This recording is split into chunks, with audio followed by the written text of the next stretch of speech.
कि अगर दिल्ली के गद्दी पर किसी भी व्यक्ति को बैठना है तो रास्ता यूपी और बिहार से होकर जाता है। चिराग पासवान ने जो कहा है 40 में 40 बिहार से, अपने मुंह मियां मिट्ठू वाला एक पर्यायवाची हम लोगों ने बचपन में 40 पे सिमटेंगे कि 4 पे सिमटेंगे, ये आने वाला समय बताएगा और बिहार की जनता डिसाइड करेगी। पूर्ण विश्वास है कि आने वाले 2024 के चुनाव में बुरी तरह से इन्हें हम परास्त करेंगे। पिछड़ा समाज से भी नगण्य है लोग, सामान्य वर्ग के लोग भरे हुए हैं उसमें, कि बच्चे सड़क पर निकल के दंगाई ना बने, इसलिए इन्हें रोकना जरूरी है। तो घर से निकलवाया और तरह तरह की बातें की और फिर वही चिराग पासवान जाके भारतीय जनता पार्टी की गोद में अपने समाज के सम्मान को गिरवी रख दिया। उसने जिस आदमी को रीढ़ की हड्डी नहीं हो क्या बात करेगा। देखिए हमारे साथ कांग्रेस के युवा नेता आदित्य पासवान जी हैं, फायर ब्रांड नेता। आदित्य भाई, सबसे पहले सदन में सबने बोला, राहुल गांधी ने भी बोला, मोदी जी ने भी बोला, लेकिन चिराग पासवान ने जो कहा है 40 में 40 बिहार से एनडीए जीतने जा रही है, इस बयान को आप किस रूप में देखते हैं? वो अपने मुंह मियां मिट्ठू वाला एक पर्यायवाची हम लोगों ने बचपन में पढ़ा है, तो बोलने दीजिए, उससे क्या फ़र्क पड़ता है। जब रण क्षेत्र में आएंगे 40 पे सिमटेंगे कि 4 पे सिमटेंगे, ये आने वाला समय बताएगा और बिहार की जनता डिसाइड करेगी कि किसके पक्ष में वो मतदान करने जा रही है। बड़ी बड़ी बातें करते थे ये लोग 2015 में भी, जब नरेंद्र मोदी जी ने 67 सभाएँ की, लेकिन सीट कितना मिला? 53 सीट पे हमने इन्हें लटका दिया। और उसी की पुनरावृत्ति हम लोग 2024 और 25 में फिर करेंगे।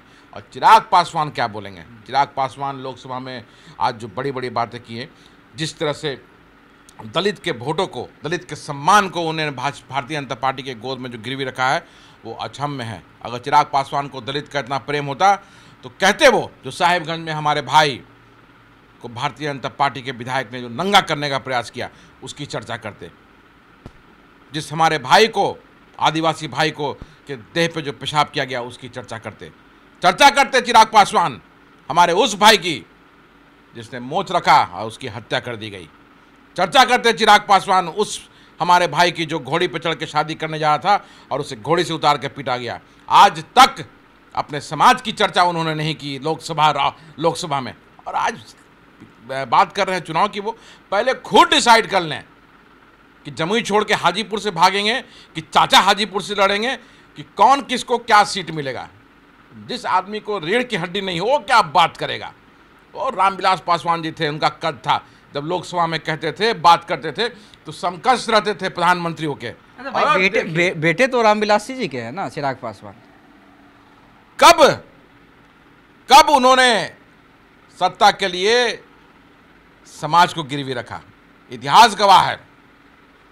और आज जो चिराग पासवान, जिस तरह से इनके घर को खाली कराया गया और मगरमच्छी आंसू जो बहा रहे थे अपने घर के बाहर में, बाबा साहब की तस्वीर को लेकर के छाती से लगा करके, और भारतीय जनता पार्टी के मंत्री को उन्होंने कहा कि उनके मंत्री ने उनको घर से निकलवाया और तरह तरह की बातें की। और फिर वही चिराग पासवान जाके भारतीय जनता पार्टी की गोद में अपने समाज के सम्मान को गिरवी रख दिया उसने। और क्या बात करेगा? क्या कर रहे हैं? इतना भीड़ होता है, देखिए जहाँ भी जाते हैं, खगड़िया जाए, जमुई जाए, देखिए चिराग पासवान की सभा में भीड़ दिखती है।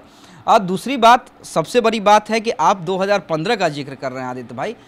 2018 में भी तो विपक्ष वही बातें कर रहा था जो आज कह रहा है। 2018 में भी अविश्वास प्रस्ताव आप लोग लाए थे, 2019 में मोदी जी आ गए, 2023 में भी अविश्वास प्रस्ताव लाए, वही बातें कर रहे हैं। और ये लोग कह रहे हैं कि 2024 में भी हम ही लोग आएंगे। अरे भाई देखिए, अविश्वास प्रस्ताव लाया गया, जो हमारा देश आज जल रहा है, मणिपुर में जो घटना हुई, जो दुखद घटना हुई, और पिछले 3 महीनों से हमारा एक प्रदेश जो भारत का अभिन्न अंग है जो जल रहा है, उसके लिए अविश्वास प्रस्ताव लाया गया। माननीय प्रधानमंत्री जी ने चुप्पी बनाए रखी, मात्र 36 सेकंड का वक्तव्य दिया उन्होंने। हरियाणा हमारा जला। और मैं आपके माध्यम से पूरे देश के लोगों को कहना चाहता हूँ कि किस तरह की राजनीति करके वो दिल्ली की सत्ता पे आए। याद करें वो लोग कि उनका गृह राज्य किस तरह से जला था, और उसके बाद प्रदेश बाय प्रदेश जलता आ रहा है। वो दिन दूर नहीं कि अगर इन्हें रोका नहीं गया तो जिस तरह से चुनाव जैसे जैसे नज़दीक आ रहे हैं, हर प्रदेश को ये जलाएंगे। तो आने वाले समय में हमारे देश के भाइयों बहनों को ये सोचना है, समझना है कि आपके देश, आपके घर के अंदर आग ना लगे, आपके बच्चे सड़क पर निकल के दंगाई ना बने, इसलिए इन्हें रोकना जरूरी है। अच्छा, बिहार में वाकई क्या लग रहा है? देखिए, मैं पूरी देश की बात इसलिए नहीं करूँगा, हम बिहार में हैं, स्पेसिफिक बिहार को पॉइंट बनाते हैं।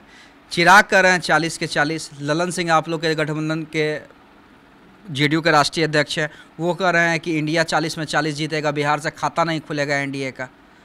इधर बीजेपी ने नई कमेटी भी बना ली है, आपने देखा होगा सम्राट चौधरी ने अपनी सेना भी तैयार कर ली है, बीजेपी के जो प्रदेश अध्यक्ष हैं, उस पर आप क्या कहें? किसी भी नेता के कैसे कुछ भी कहने से कुछ नहीं होगा।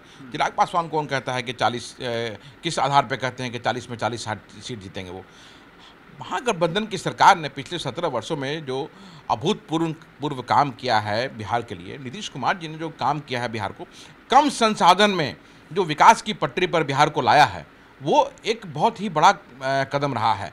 और इसका जवाब हमेशा इनका तोहफा नीतीश कुमार जी को मिलते रहा है। 2010 में देखिए पूर्ण बहुमत मिला, लेकिन नीतीश कुमार जी का बड़ा दिल देखिए, उन्होंने भाजपा को फिर भी साथ रखा और साथी बनाया अपने सरकार में। तो इसी तरह से जो बिहार में जिसको विकास की पटरी पर जिस तरह से नीतीश कुमार जी ले गए हैं राज्य को, उसका इनाम तो मिलेगा ना। लोग आज जिस तरह से हमारा पिछड़ा वर्ग, वंचित वर्ग जो पिछली पंक्ति में बैठा हुआ था, आज वो आगे आ करके मुखर होकर अपनी मांगों को रखता है और उसकी मांगों को पूरा किया जा रहा है। वो देखते हुए हमें पूर्ण विश्वास है कि जनता हमें एक बार फिर 2024 में अभूतपूर्व बहुमत देने जा रही है। जो बीजेपी की नई कमेटी बनी है, सम्राट चौधरी ने बनाया है, तो सम्राट चौधरी जी तो जैसे केशव प्रसाद मौर्य जी का हाल भारतीय जनता पार्टी ने उत्तर प्रदेश में किया, वही हाल होने जा रहा है उनका। आप देखिए किस तरह से डिसबैलेंस करके ये बनाया गया है। और ये भाजपा के जो कथन है उसको चरितार्थ करता है कि जो बात भारतीय जनता पार्टी कहती है कि दलित प्रेम, पिछड़ा प्रेम, उसको चरितार्थ करता है कि किस तरह से सिर्फ मात्र एक पासवान लड़का उसमें है, और वो भी डॉक्टर संजय पासवान जो भाजपा में हैं उनका पुत्र, और रविदास समाज से दो व्यक्ति। कहाँ है और कोई? नगण्य है, पिछड़ा समाज से भी नगण्य है लोग, सामान्य वर्ग के लोग भरे हुए हैं उसमें। तो ये सबूत है, जीता जागता सबूत है कि भारतीय जनता पार्टी के बारे में जो कहा जाता रहा है कि किसकी पार्टी है वो और जहाँ पे व्यवसायिक की बात हो जाएगी, व्यवसायिक जो बिजनेसमैन की पार्टियाँ हैं, तो वो चरितार्थ वो पूरा कर रहे हैं, दिखा रहे हैं वो कि वो सही बात है वो। यानी आपको लगता है कि कुछ भी हो जाए, कोई भी कमेटी बन जाए, बिहार में 40 की 40 सीट आप लोग जीतने जा रहे हैं, महागठबंधन जीतने जा रहा है? हमने तो ये नहीं कहा कि 40 में 40 सीट जीतने जा रहे हैं, अपार बहुमत हमें मिलेगा। दलन सिंह तो कह रहे हैं खाता नहीं खुलने देंगे। हो सकता है दलन सिंह जी का बयान मैं नहीं जानता हूं, लेकिन मुझे ये पूर्ण विश्वास है कि आने वाले 2024 के चुनाव में बुरी तरह से इन्हें हम परास्त करेंगे। हो सकता है खाता भी ना खुले उनका, ये भी संभव है, कोई बड़ी बात नहीं है। जिस तरह से बिहार के लोगों का प्रेम है महागठबंधन के लिए, ये संभव है कि खाता भी ना खुले उनका। चलिए, हमारे साथ आदित्य पासवान थे, जो चिराग पासवान के बयान पर प्रतिक्रिया दे रहे थे। सीधे देखिए, 40 की लड़ाई है और बिहार काफ़ी इंपॉर्टेंट है। मैं बार बार कह रहा हूँ कि अगर दिल्ली के गद्दी पर किसी भी व्यक्ति को बैठना है तो रास्ता यूपी और बिहार से होकर जाता है। और पिछले 2 दफ़ा यूपी और बिहार ने एनडीए यानी बीजेपी और उनके सहयोगी दलों के खाते में जी भरकर वोट दिया। इस बार महागठबंधन नज़र टिकाए हुए है। उन्हें लगता है कि अगर विपक्षी एकता मजबूत होगी और इसी रफ्तार से आगे बढ़ेगी तो बिहार और यूपी से खाता नहीं खुलेगा, और 40 की जो लड़ाई है वो काफ़ी इंटरेस्टिंग अब बनती जा रही है।